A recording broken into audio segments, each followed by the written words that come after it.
বাঁকুড়া জেলার জয়পুরে এই মুহূর্তে কৃষকরা কিন্তু তারা পথ অবরোধ করেছে, কারণ কৃষকদের যে ধান ক্রয় কেন্দ্রের যে কাঁটা রয়েছে, সরকারি কাঁটা, সেটা দীর্ঘদিন ধরে বন্ধ রয়েছে। আমি এই মুহূর্তে রয়েছি কলকাতা বাঁকুড়াগামী যে রুট, অহল্যাবাই রুট, সেই রুটে কিন্তু দেখতে পাচ্ছেন যে সারি সারি একেবারে আড়াআড়িভাবে তারা চাষিরা ট্র্যাক্টর লাগিয়ে দিয়েছে এবং এখানে তারা হরতাল করেছে, রোড একেবারে বন্ধ করে দিয়েছে। কলকাতার গামী যে রুট, কলকাতা বাঁকুড়া রুট, যে সেই রুট একেবারে অবরুদ্ধ করে দিয়েছে তারা।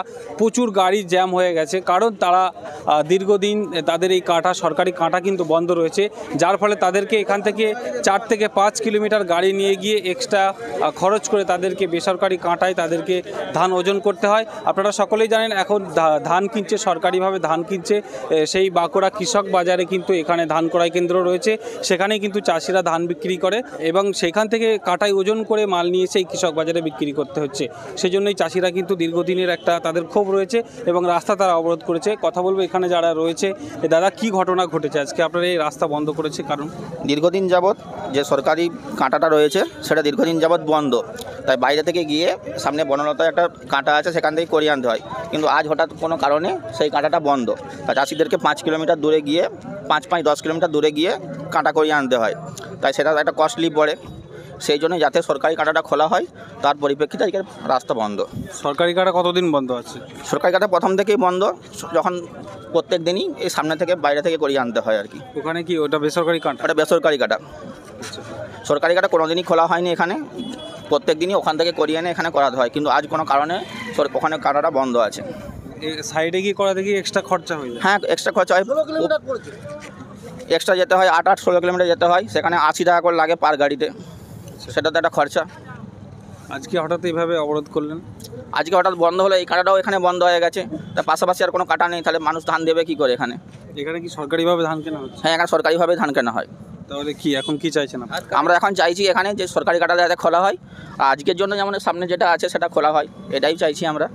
অবরোধ কতক্ষণ থাকবে? যতক্ষণ না এটার কোনো সুপ মিলবে আর কি, ব্যবস্থা মিলবে, ততক্ষণই অবরোধ থাকবে। আপনার নাম এবং কোথায় বাড়ি? আমার নাম অভিষেক হাজরি, বাড়ি জয়পুর, বাঁকুড়া। গত বছর থেকেই কিষাণ মান্ডির ভিতরে একটা কাঁটা আছে, ওই কাঁটাটা খারাপ, তো আমরা কমপ্লেনও করেছি না। হ্যাঁ, ওটা সরকারি কাঁটা, কিষাণ মান্ডির কাঁটা, তো তাতে করে কাজ মিটে যেত। হ্যাঁ, ওইটা বাগানো থাকলে কাজ মিটে যেত, কিষাণ মান্ডি আমাদেরকে অন্য কোথায় ছুটতে হতো না। ওইটা খারাপ হিসাবে মহাদেববাবুর হোটেল, এখানে পাশেই বনলতা হোটেল আছে, ওইখানে ওদের কাঁটা টিয়ার আছে, তো ওখানে করতাম। ওখানে করার পরে হঠাৎ ওনার খেয়াল খুশি মতো বন্ধ করে দিচ্ছে।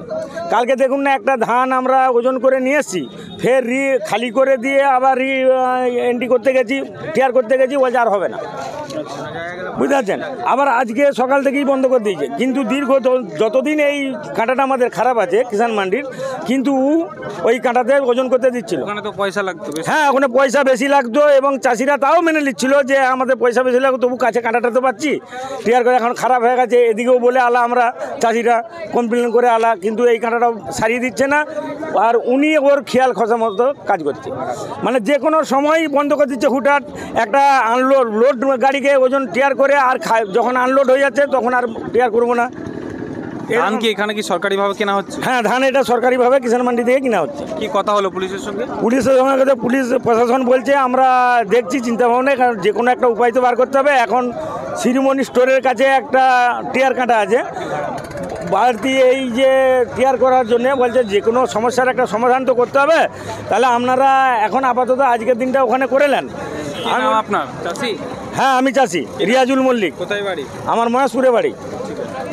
অর্থাৎ বেশ কিছুক্ষণ অবরোধ থাকার পর কিন্তু পুলিশের সঙ্গে কথোপকথন হয়, পুলিশের পক্ষ থেকে একটা আশ্বাস পায়, আশ্বাস পেয়ে তারা কিন্তু আস্তে আস্তে অবরোধ কিন্তু এই মুহূর্তে তুলে দিচ্ছে। বাঁকুড়া কৃষক বাজার, বাঁকুড়া জেলার জয়পুর কৃষক বাজারে, এখানে তার সামনে কিন্তু অবরোধ করেছিল। এই মুহূর্তে কিন্তু পুলিশের তৎপরতায় কিন্তু অবরোধ তুলে দিয়েছে। চাষিদের কথা মতো তারা চাষিদের যে দাবি রয়েছে সে দাবি পূরণের আশ্বাস দিয়ে কিন্তু তারা এই মুহূর্তে অবরোধ তুলে দিচ্ছে। বাঁকুড়া জেলার জয়পুর থেকে ক্যামেরায় মেহেদি হাসানের সঙ্গে আমি আরিফুল ইসলাম, SSTV পাবলিক। দেখতে থাকুন, সঙ্গে থাকুন। ইউটিউব চ্যানেলে দেখলে সাবস্ক্রাইব করুন, ফেসবুকে দেখলে ফলো করুন আমাদের SSTV পাবলিক।